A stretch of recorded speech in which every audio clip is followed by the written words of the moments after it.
이번 주 체크해야 될 주요 일정들 확인해봤고요. 이어서 오기석 에이펙 대표 연결되어 있습니다. 자, 지난주에 나스닥이 지금 연속해서 상승세를 보이고 있습니다. 최악의 상반기를 보낸 것과 비교하면은 그래도 좀 기분 좋은 시작이 아닌가 싶은데 앞으로 이런 추세 언제까지 좀 지속될 것 같습니까? 네, 말씀해 주신 것처럼 좀 하반기 시작이 기분 좋게 시작을 했다라고 볼 수 있을 것 같은 게 나스닥 같은 경우는 지금 6월 중순에 저점 대비 거의 10% 가까이 이제 상승을 하는 그런 모습을 보이고 있고 여러 가지 측면에서 봤을 때 이러한 상승의 가장 주요한 원인 중에 하나는 시장의 변동성이 낮아지고 있다라는 걸로 요약을 할 수가 있을 것 같은데요. 지난주 이제 금요일 같은 경우는 미국 주식시장의 빅스 지수, 그러니까 변동성 지수죠. 그러니까 24.64까지 이제 내려오면서 마감을 했습니다. 그래서 지난주에 이어서 2주 연속 50일 이평선 지금 하단에 위치를 하고 있는데 빅스 지수 같은 경우는 6월 13일에 34까지 이제 올라갔던 거하고 비교하면 20% 가까이 지금 낮아진 그런 모습입니다. 20% 이상 낮아진 모습이고요.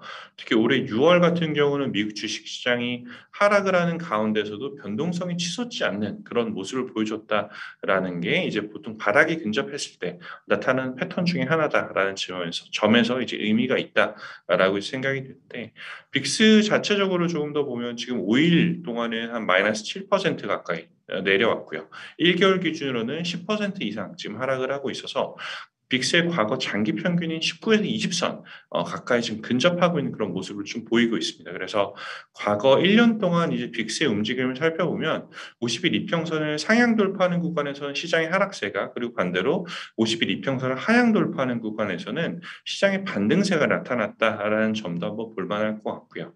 앞에서 말씀드렸다시피 변동성이 진정돼 간다라는 것은 일반적으로 주식시장에서 봤을 때는 좋은 호재다라는 생각이 듭니다.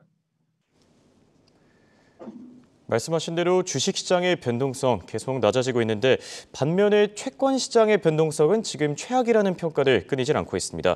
채권시장과 주식시장의 이 온도차 어떻게 해석해 볼 수 있겠습니까?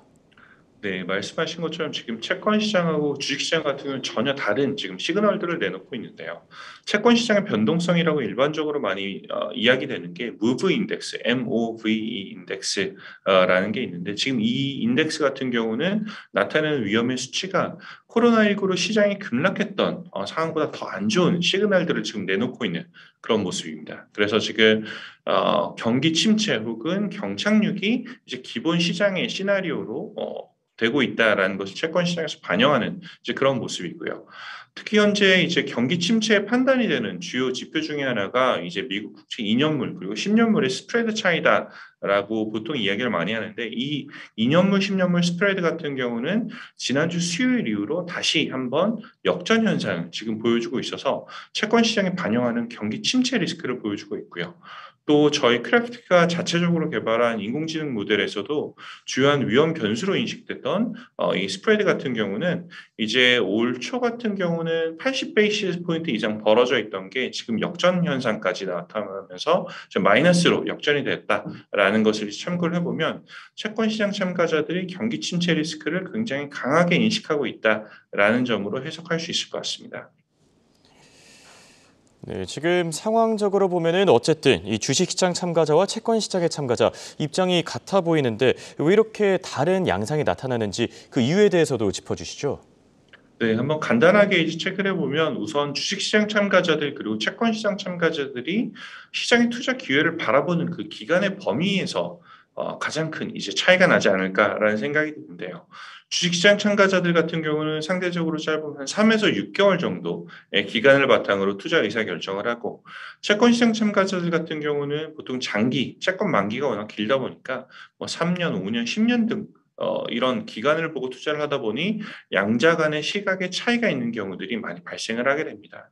일반적으로 이제 경기 사이클 판단이다라고 하면은 채권 참가자들이 상당히 훨씬 더 정확한 경우들이 많은데요. 이제 미국 같은 경우는 1분기에 분기 성장률이 마이너스 1.6%로 역성장을 기록을 했고 지금 2분기 같은 경우도 이제 GDP 나우 연준에서 나온 걸 보면 한 마이너스 1.6%까지 이제 예측을 한다라고 하는데 기술적으로 2분기 연속으로 경기 후퇴가 발생한다면 이제 경기 침체 구간으로 접어들게 된다라는 점을 봤을 때 채권 시장에서 굉장히 강력한 경기 침체 시그널을 보내는 것이 아닌가라는 그런 판단이 들고요.